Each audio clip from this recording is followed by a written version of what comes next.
Thank you very much, Ray. I'm delighted to be part of this session because I do believe that social media is really part of the future of market research, and hopefully through the next few or in the next few minutes I'll be able to demonstrate why that is. There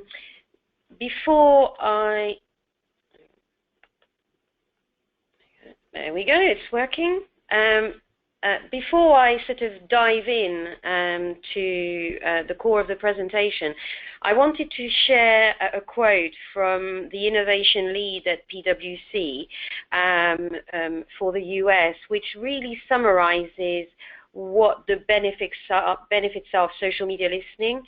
And essentially what he's saying is that if you do good social media listening, you're feeding the insights that you've gained from that exercise into your organization, and it actually feeds into anything that's big data within your organization to gain intelligence. And I firmly believe that that's the case, is that social media listening has a place in organizations as a source of insights around consumers. The question obviously is, how do you get to those insights? So I think in the industry certainly there's a confusion or an interchangeability in the terms that are used to describe social media analysis or social media research.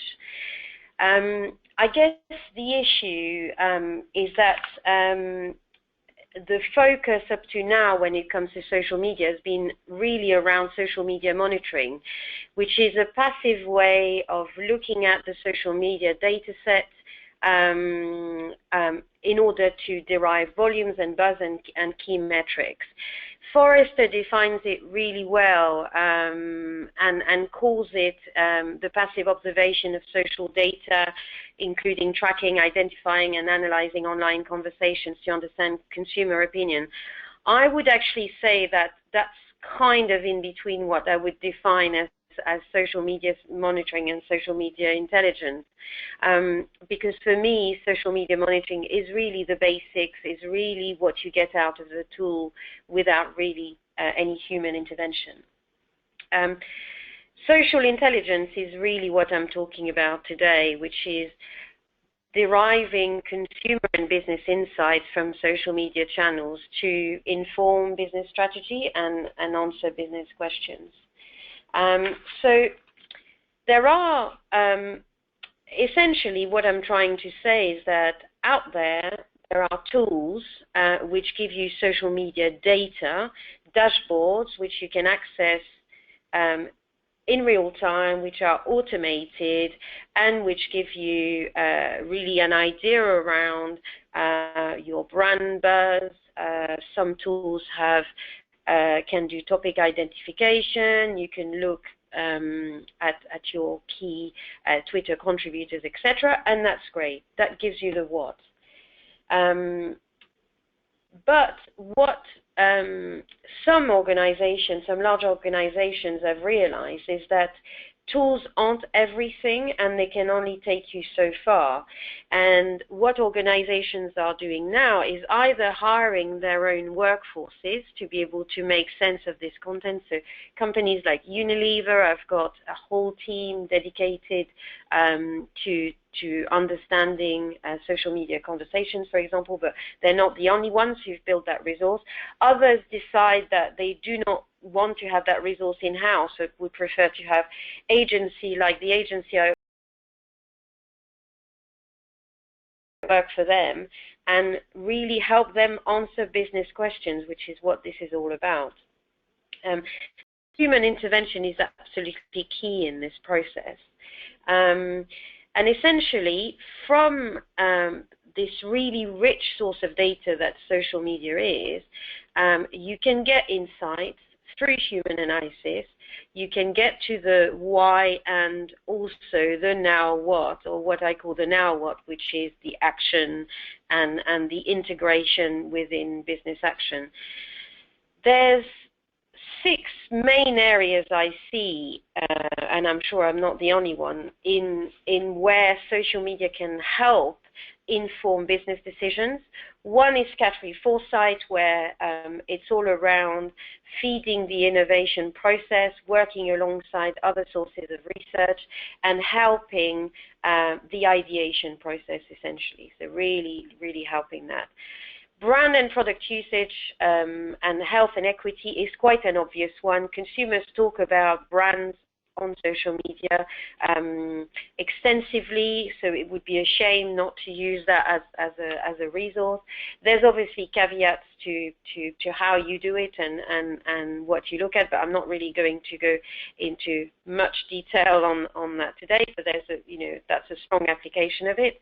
Customer experience and satisfaction, of course, is as a very strong application as well, because customers obviously use Twitter and forums mainly as a customer service channel. So again, brands can leverage that information to drive action for their customers. Marketing and communication effectiveness. I know I've contributed before to initiatives that Ray has run around understanding how social media can help analyze campaigns, and it can help analyze campaigns both on and offline. So that's also one of the applications. Social media profiling and influence measurement, of course, is also one, and then reputation management in combination with other sources of data. So you will see that within this, you actually have many applications to answering business and marketing questions that can come from social media analysis. Today, I'm going to focus on two case studies and talk you through some of the principles and some of the outcomes of these case studies. The first one is really to prove that with the excitement around the seemingly endless possibilities that social media offers as a source of big data, often those analyzing the content forget that there's actually people behind the numbers, and that they are just not numbers. So the people and their voice is often lost within the analysis. What I'm trying to say here is that rich insights can be derived by looking at the emotions, the motivations, and the beliefs that are expressed in those social media posts. The issue is you need to know where to look, and that's what takes time and effort. Our experience working with Orange in the past 2 years has shown and reinforced our belief that up to 80% of the social media content that you initially retrieve when doing social media research may have to be discarded to find nuggets within the noise. So that seems like an awful waste, as it were, but it's a necessary culling in order to get to the real consumer conversation. Here I've included a quote from our partner in this project, Darren Hansen, who's the head of Insight at Orange, and basically his take on our work together was that if you are open and willing to experiment, perhaps you will find out that the real value in this data, meaning social media data, is in understanding the conversations and not just the numbers. So that's basically to set the scene. A little bit more detail around what we did with Orange. So Orange wanted to prove the value of social media research within its organization. And they wanted to do so through a pilot, which is often the approach that large organizations take in order to prove to their business the value of social media insights. Specifically, what they wanted to try and understand was, can we understand and map consumer journeys? And the second one was, can we identify specific segments or personalities within social media posts? So we looked at these questions and we devised a way for us to do that. And the specific topic that we were looking at was 4G.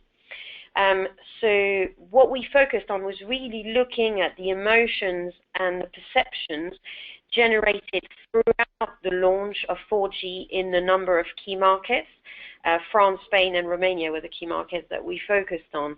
And the idea there was to do a longitudinal study, really, of social media over a period of a year, which mapped against the launch of 4G within each of the countries, which was a different timeline each time, to really understand how people were feeling at each step of the 4G adoption journey.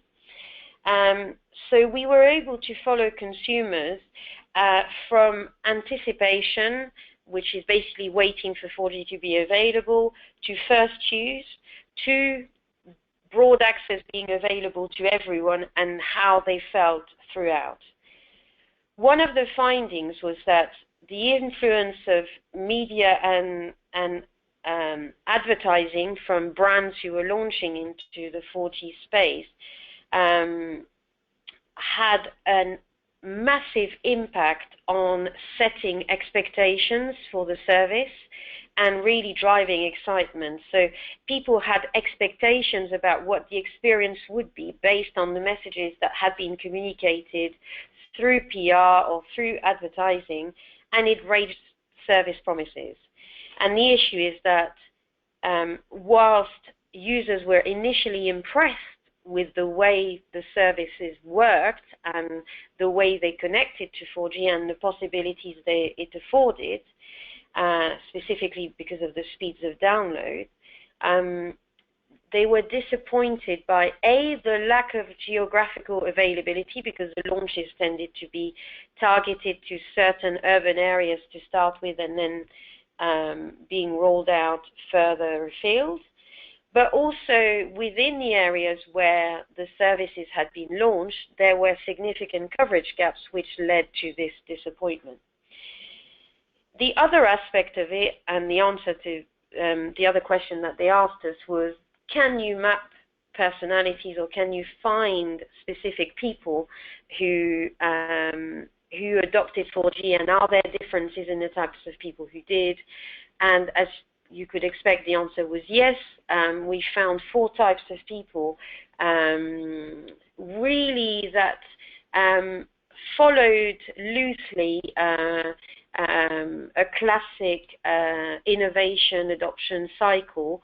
But what was interesting in what we did is that we looked at people who were users and non-users, so that we, based on what they said on social media, to understand the differences in those people. So we looked in depth at who these people were through their profiles and the conversations they had. So that was the first case study I wanted to go through today. The second one is around really going deeper into the issue of sentiment. So if you have ever accessed social media data through any tool or been involved in social media monitoring or listening, you will have heard of sentiment, and you will have been hopefully told that it's only about 50% accurate, and really it's a bit like you might as well just flick a coin if you want to use automated sentiment. So what we've been trying to do within Kantar Media Brand Insight is really get under that notion of experience and satisfaction using social media, because social media is such a rich source of customer experience conversations. So what we've done over the past 4 years is try to derive measures which break down classic sentiment into other constructs.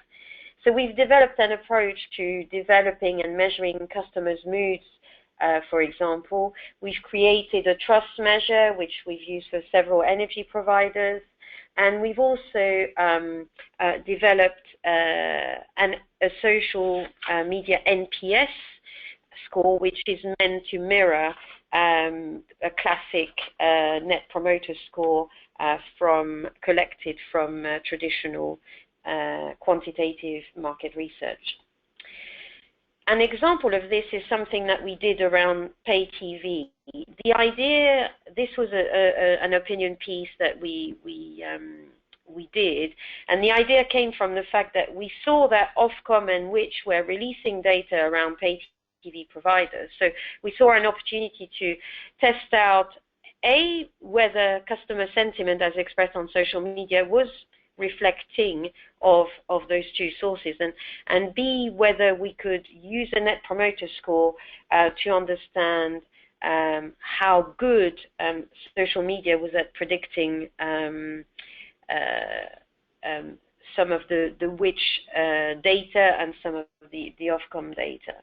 When I say predicting, this is qualitative prediction as opposed to modeling, just to be clear. What we did then is derived a Net Promoter Score, which is basically following the same approach as you would in traditional market research, but applying the scale to social media conversations.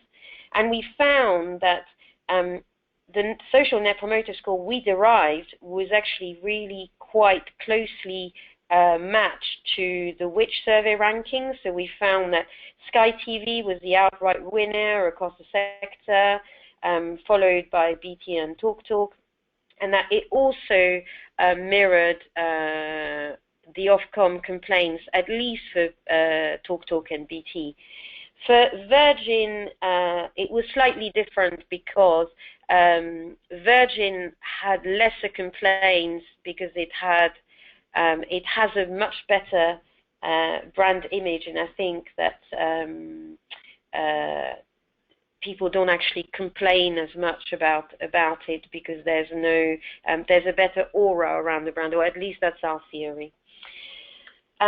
So one of the benefits here is using social media as a source of insight to explain the why, because some of these studies, the Ofcom study is just complaints, so there's no why, it's just what, and Which is also a score, so there's not really a why is that score good or bad behind the data to explain why it is. So that's the end of what I wanted to talk about in terms of why I believe that social media listening is definitely anchored in our future.